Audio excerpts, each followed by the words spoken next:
एक रात में 4 लड़कों ने मेरे साथ दुष्कर्म किया, लेकिन जिस लड़के ने सबसे आखिरी में मेरे साथ दुष्कर्म किया, उसने मेरे कान में ऐसी बात बताई कि मैं खुशी से चीखने लगी, क्योंकि चीखते चीखते मेरे हलक में कांटे पड़ चुके थे।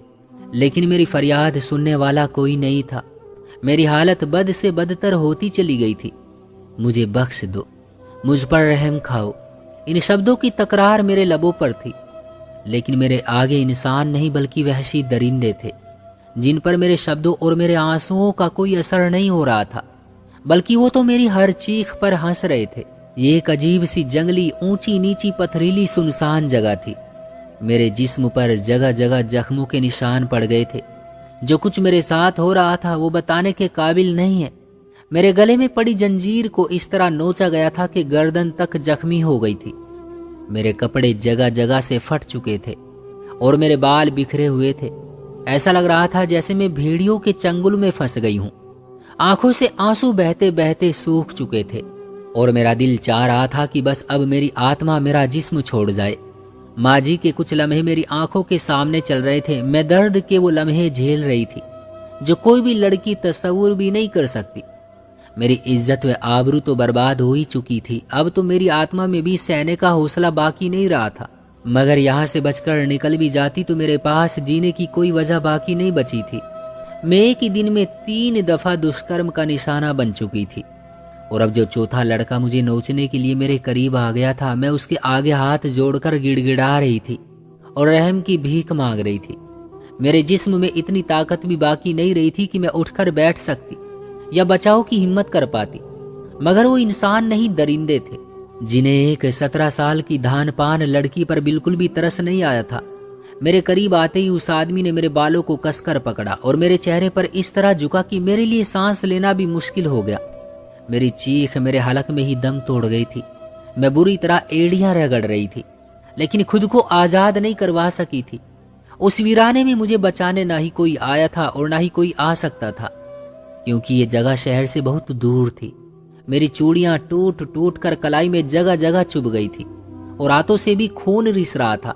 बाकी 3 लड़कों की तरह इस चौथे लड़के ने भी 1 घंटे तक मेरे साथ वो सब कुछ किया कि जिसे बताते हुए भी मैं शायद शर्म से जमीन में गड़ जाऊं और सुनकर आपके भी रोंगटे खड़े हो जाएं। वो चौथा लड़का मुझे छोड़कर हटा तो मुझे लगा कि अब ना ही मेरे जिस्म में जान बाकी रही है और ना ही किसी और के नोचने के लिए जगह। मेरे तन का कोई हिस्सा ऐसा बाकी नहीं बचा था जहां जख्म ना होता। लेकिन मेरी आजमाइश अभी खत्म नहीं हुई थी। मेरे पापों ने मेरा पीछा किया था और मुझे यहां तक ले आए थे। जमीन के पत्थर मेरी कमर में लगातार चुभ रहे थे और मेरी मिट्टी मेरे सर में भर चुकी थी। मेरे हाथों और चेहरे पर मिट्टी ही मिट्टी हो रही थी। और फिर 5वां लड़का भी मेरे करीब चला आया। मैं पूरी ताकत से चीख उठी थी कि अब तो मुझ पर रहम खाओ, मुझे किस बात की सजा दे रहे हो। मैं अभी तक नहीं जानती थी कि मुझ पर यह आजमाइश क्यों आई है।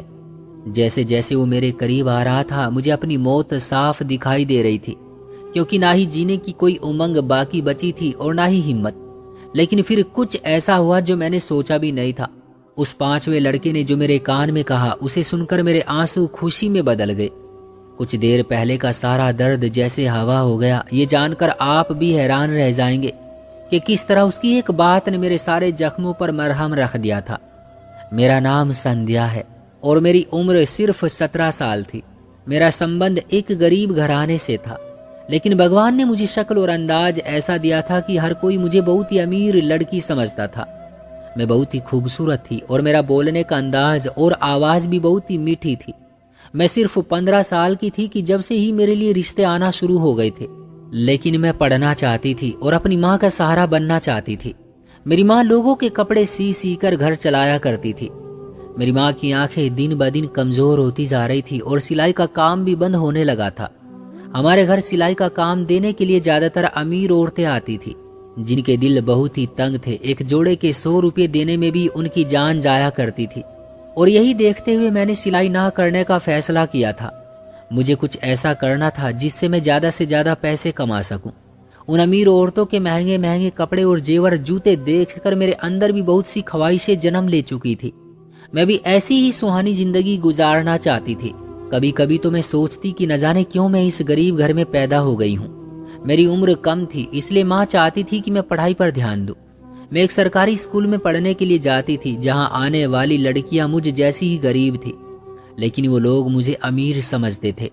दरअसल अमीर औरतों के हमारे घर आने जाने की वजह से मैंने उनके अंदाज और भाषा भी काफी हद तक सीख ली थी, और यही वजह थी कि मैं सब में बेहतरीन समझी जाने लगी थी। एक दिन मेरी स्कूल की सहेली ने बताया कि उसकी बहन एक बड़े पार्लर से काम सीख रही है और उसके बाद वो अपना पार्लर खोलेगी। इस काम में बहुत ही पैसा है। मुझे वैसे ही सजने संवरने का बहुत शौक था। ये सुनकर मेरे दिल में भी अरमान जागा कि मैं भी पार्लर का काम सीख लेती हूँ। घर में ही आराम से पैसे कमा लूंगी। अपनी दोस्त के घर जाने का बहाना करके मैं उसकी बहन के साथ उस बड़े पार्लर चली गई। मैंने सोचा था कि एक दफा मैं काम सीखने की बात कर लूं तो फिर माँ को बता दूंगी।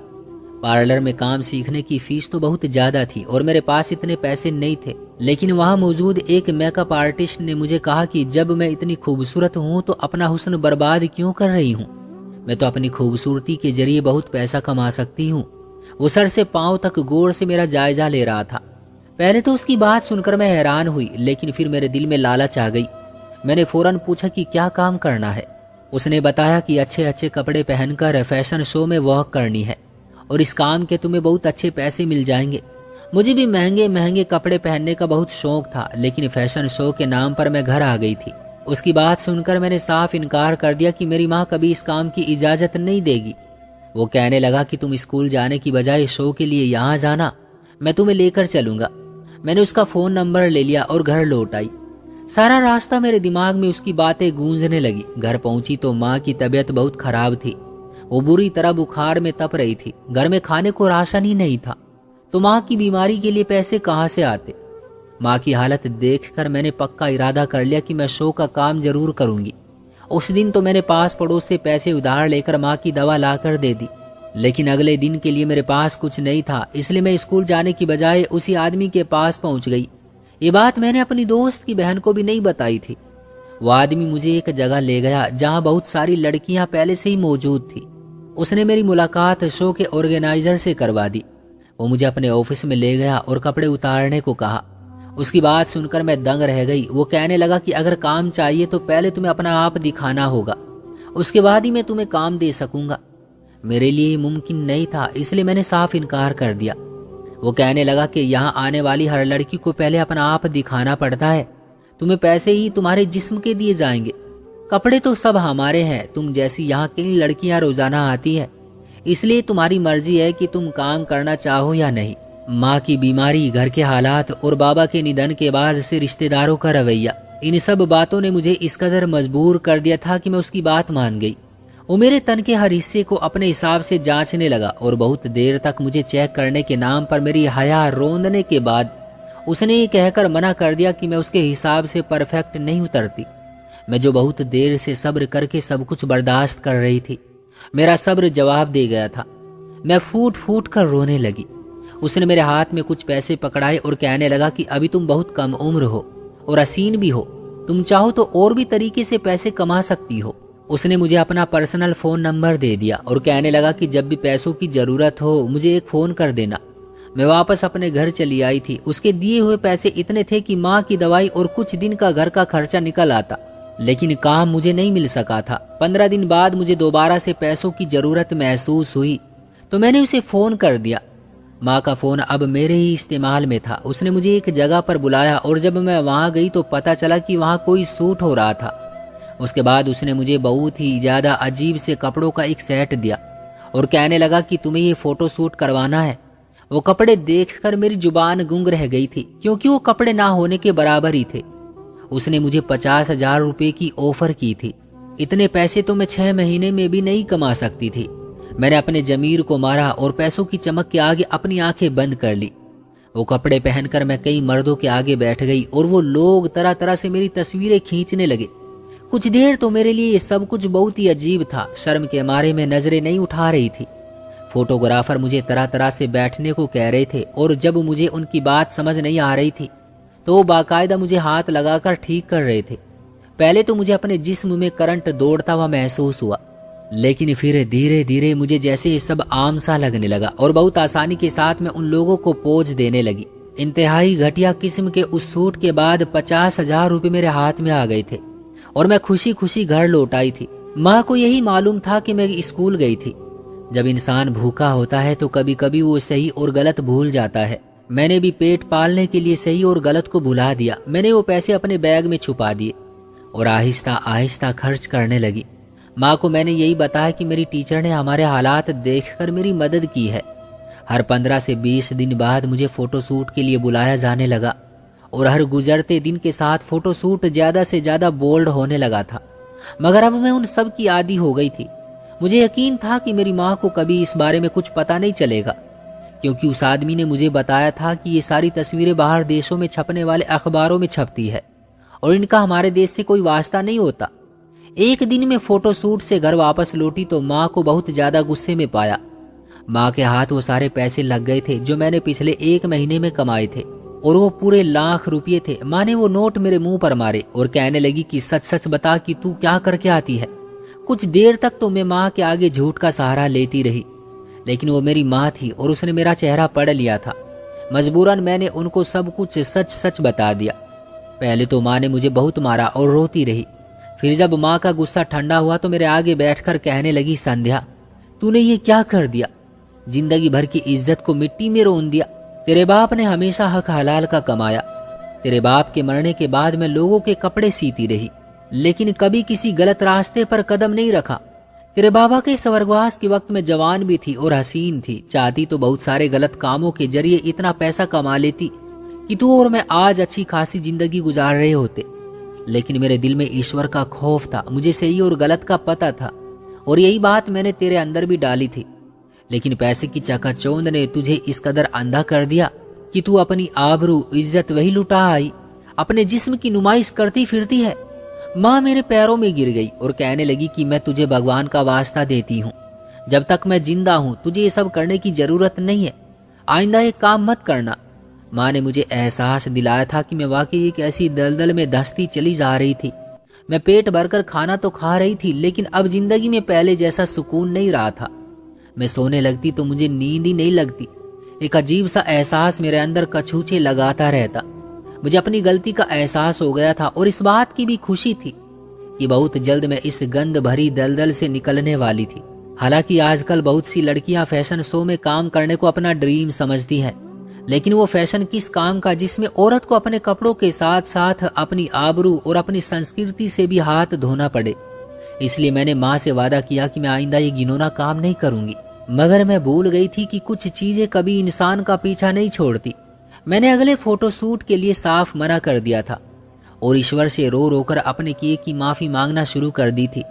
लेकिन अब वो लोग मुझे छोड़ने को तैयार नहीं थे। मेरी कम उम्र, मेरा हुस्न बिक रहा था, इसलिए वो लोग मुझे ज्यादा पैसों की ऑफर दे रहे थे। बहुत मुश्किल से मैंने उनसे जान छुड़ाई थी। मैंने और माँ ने किराए का घर भी बदल दिया था। मैं स्कूल से घर और घर से स्कूल के सिवा अब कहीं नहीं जाती थी। लेकिन फिर एक दिन स्कूल से वापसी में एक सफेद कलर की गाड़ी मेरे करीब आकर रुकी और मुझे अंदर खींच लिया गया। इससे पहले कि मुझे कुछ समझ आती, मेरा मुंह पूरी तरह दबोच लिया गया था। वो 4 लड़के थे जो गाड़ी में मौजूद थे। सबके चेहरों पर ही नकाब थे। मैं बचने की नाकाम कोशिश कर रही थी और गाड़ी पूरी स्पीड में शहर से बाहर निकलती चली गई थी। मुझे खींचते हुए एक जंगल जैसी सुनसान जगह पर लाया गया था। मैं अब तक समझ नहीं पाई थी कि ये सब क्या और क्यों हो रहा है। चारों फोन पर किसी 5वें को आने का कह रहे थे। उनके बीच इस बात को लेकर बहुत बहस चल रही थी कि मैं मौके का फायदा उठाकर भागना चाहती थी, लेकिन वो लोग इस कदर बेखबर भी नहीं थे। उनमें से एक मेरे करीब आया और उसने मेरा ऐसा हश्र किया कि मेरे लिए सांस लेना भी दूभर हो गया। मैं रो रही थी और उससे मिन्नतें भी कर रही थी कि मुझे छोड़ दो, मैं शरीफ लड़की हूँ, मेरी माँ मेरा इंतजार कर रही है, मैं अपने घर जाना चाहती हूँ। मेरी इस बात पर वो खिलखिलाकर हंसा और उसके बाद जो कुछ उसने कहा वो सुनकर मेरे होश उड़ गए। उसने अपनी शर्ट में से एक मैगजीन निकाल कर मेरे मुंह पर मारी, जिसे देखकर मैं शर्म से डूब गई। मेरी गंदी तस्वीरें मैगजीन के पहले ही पन्ने पर छपी हुई थी। वो कह रहा था कि बड़ी शरीफ जादी हो, ऐसे कपड़ों में तस्वीरें खिंचवाकर मैगजीन के पहले पेज पर लगवाती हो और खुद को इज्जतदार कहती हो। वो बुरी तरह मुझे नोच रहा था और अपनी हवस पूरी कर रहा था। मुझे वो वक्त याद आ रहा था जब मैंने पैसे की चमक में अपना आप खुद ही दांव पर लगा दिया था। ये सोचकर ही मेरी जान निकल रही थी कि अगर ये मैगजीन इन लड़कों के हाथ आ सकता है तो न जाने ये और किस किस ने देखा होगा। मुझे तो ये बताया गया था कि ये तस्वीरें कभी यहाँ नहीं छपेगी, तो फिर ये कैसे इनके हाथ आया था और किस तरह ये लोग मुझ तक पहुंच गए थे। मेरे गंदे कामों ने मुझे बर्बाद कर दिया था और एक के बाद एक वो लोग मुझे नोचते ही चले गए थे। शायद यही मेरे किए की सजा थी। उनका 5वां साथी भी आ गया था और जब वो मेरे करीब आया तो मैंने मौत मांगी। वो मेरे पास आया, लेकिन उसने मेरे साथ कोई घटिया काम नहीं किया, बल्कि अपना कोट उतार कर मेरे वजूद पर डाल दिया। उसके बाद आहिस्ता आहिस्ता उसने जो कुछ मेरे कान के करीब होकर कहा, वो सुनकर मेरे आंसू खुशी में बदल गए। वो 4 लड़के जा चुके थे। मैंने उनका चेहरा भी ठीक तरह से नहीं देखा था। उनके चेहरे पर नकाब था, लेकिन उस 5वें लड़के ने मुझसे अपना चेहरा नहीं छुपाया था। वो मुझे सहारा देकर सड़क तक लाया और अपनी गाड़ी में बैठा लिया। मैं उसे बहुत अच्छी तरह पहचानती थी। वो मुझसे माफी मांग रहा था कि जो कुछ भी मेरे साथ हुआ कहीं ना कहीं उसमें उसकी भी गलती है। उसने बिना सोचे समझे ही मुझे एक ऐसे शिकारी के जाल में फंसा दिया जहां से निकलना मेरे लिए नामुमकिन हो गया था। वो लड़का कोई और नहीं बल्कि वही मेकअप आर्टिस्ट निशांत था, जिसने मुझे फैशन शो के ऑर्गेनाइजर से मिलवाया था। उसे हरगिज भी अंदाजा नहीं था कि इन फैशन शो की आड़ में और भी किस तरह के घिनौने काम होते हैं। वो यही समझ रहा था कि सब लड़कियों की तरह मुझे भी कुछ देर रैप पर वॉक करनी होगी और कुछ पैसे हासिल हो जाएंगे। लेकिन शो के ऑर्गेनाइजर की नीयत खराब हो गई थी और उसने पहले तो जांच के नाम पर मेरी शर्मो हया को तोड़ा और फिर अपने दूसरे गंदे काम के लिए इस्तेमाल करना शुरू कर दिया। मैं भी गुर्बत और माँ की बीमारी से मजबूर होकर उसकी बात मानती चली गई। जिस मैगजीन के ऊपर उसने मेरी तस्वीरें छापी थी वो किसी दूसरे देश में नहीं बल्कि हमारे ही देश में चलता था। अमीर और बिगड़े हुए लड़के ऐसे मैगजीन खरीदा करते थे। वो 4 लड़के भी ऐसे ही अमीर और बिगड़े हुए थे जो निशांत के दोस्त थे। उन चारों ने एक दिन मैगजीन निशांत को दिखाया जिस पर मेरी तस्वीर थी, तो निशांत मुझे पहचान गया और उसे बहुत दुख हुआ कि मैंने किसी गलत रास्ते पर कदम रख दिया है। वो जानता था कि मैं बहुत मजबूर हूँ, लेकिन उसे यह अंदाजा नहीं था कि मेरी मजबूरी मुझे ऐसी खाई में धकेल देगी। उसने गलती से उन 4 लड़कों को बता दिया कि वो मुझे जानता है। उसे नहीं मालूम था कि उसके दोस्त इस कदर गिर जाएंगे कि मेरा पता ढूंढ निकालेंगे और मुझे अगवा करके अपनी हवस का निशाना बना देंगे। मुझे अगवा करने के बाद उन 4 लड़कों ने निशांत को फोन करके बुलाया था कि वो भी आकर अपना हिस्सा वसूल कर ले। निशांत ने उन 4 को सख्ती से मना कर दिया था कि कोई भी मुझे हाथ ना लगाए, क्योंकि उसे मालूम था कि मैं एक शरीफ लड़की हूँ जो मजबूरन गंदगी में उतर गई हूँ। मेरे कपड़े भले ही छोटे हो गए थे, लेकिन मैंने अपनी इज्जत का सौदा नहीं किया था और वो मुझे इसी चीज से बचाना चाहता था। इसलिए उसने अपने दोस्तों से झगड़ा भी किया, लेकिन हवस उन पर पूरी तरह सवार हो चुकी थी और निशांत के आने से पहले ही वो 4 मुझे अपनी हवस का निशाना बना चुके थे। निशांत आया तो वो लोग ये कहकर चले गए कि अब तुम जो चाहो इसके साथ कर लो। मेरी हालत देखकर निशांत को मुझ पर रहम आ गया था और साथ ही उसे इस बात पर अफसोस था कि कहीं ना कहीं इस सब के पीछे वो भी कसूरवार है। ना ही वो मुझे उस शो के ऑर्गेनाइजर से मिलवाता और ना ही मैं इतना आगे निकलती, ना ही वो अपने दोस्तों को ये बताता कि वो मुझे जानता है और मैं इसी शहर में रहती हूँ, ना ही वो मेरा पता ढूंढकर मुझ तक पहुंच पाते। निशांत ने करीब होकर कहा था कि अब तक जो कुछ हो चुका मैं वो सब भूल जाऊं, आगे वो हमेशा मेरा साथ देगा और मुझे इस नर्क से निकाल लेगा। वो मुझसे शादी की बात कर रहा था और इज्जत से अपने घर की 4 दीवारी देना चाहता था। उसकी बात सुनकर मैं हैरान रह गई थी कि कोई भी मर्द कैसे किसी ऐसी औरत को स्वीकार कर सकता है जो पूरी तरह लूटी हुई हो। निशांत कहने लगा कि तुम्हारे चेहरे पर तुम्हारी शराफत अब भी झलक रही है। मैं जानता हूं कि हालात के सितम ने तुम्हें गलत फैसलों पर मजबूर किया था, लेकिन जब तुम्हें अपनी गलतियों का एहसास है और तुम अपने किए पर पछता रही हो, तो फिर मैं कौन होता हूं तुम्हें सजा देने वाला। मुझे लगता है कि अगर मैं तुम्हारा हाथ थाम लूंगा तो तुम दोबारा उस काम की तरफ नहीं जाओगी, और अगर आज मैं तुम्हें बेसहारा छोड़ दूंगा तो एक दफा फिर ये दुनिया तुम्हें उसी दलदल में धकेल देगी। ऊपर वाला तो माफ कर देता है, लेकिन दुनिया वाले इंसान के किए कर्म ना तो भूलते हैं और ना ही माफ करते हैं। वो हकीकत को जानते हुए भी मेरी तरफ हाथ बढ़ा रहा था, तो मैं क्यों उस हाथ को झटकती। निशांत मुझे छोड़ने मेरे घर तक आया था। उसने मेरी माँ से रिश्ते की बात भी कर ली थी और अगले ही दिन मेरे साथ शादी भी कर ली थी। न जाने क्यों मुझे ऐसा लगता था कि मैं इस तरीके से बहुत जल्दी और बहुत आसानी से पैसा कमा सकती हूँ। मैं क्यों भूल गई थी कि जिसने इस संसार में भेजा है रोजी रोटी भी वही देगा, और हम गलत कामों और गंदे रास्तों के जरिए पैसा कमाकर समझते हैं कि अब हमें ज्यादा पैसा मिल जाएगा। जिस ईश्वर ने हमें माँ के पेट के अंदर भोजन पहुंचाने का इंतजाम किया हो, वो ईश्वर हमें दुनिया में भूखा क्यों सुलाएगा। लेकिन कभी कभी हम इंसान पैसे की चकाचौंध में इस कदर अंधे हो जाते हैं कि सही और गलत में फर्क भूल जाते हैं, और जब हमें एहसास होता है तब तक बहुत देर हो चुकी होती है। क्यों दोस्तों, क्या ख्याल है आपका इस कहानी के बारे में? कमेंट बॉक्स में हमें जरूर बताइएगा। वीडियो को लाइक करके चैनल को सब्सक्राइब कर लीजिएगा ताकि आने वाली वीडियो आपको तुरंत मिले। मुझे दीजिए अगली वीडियो तक इजाजत, तब तक के लिए धन्यवाद।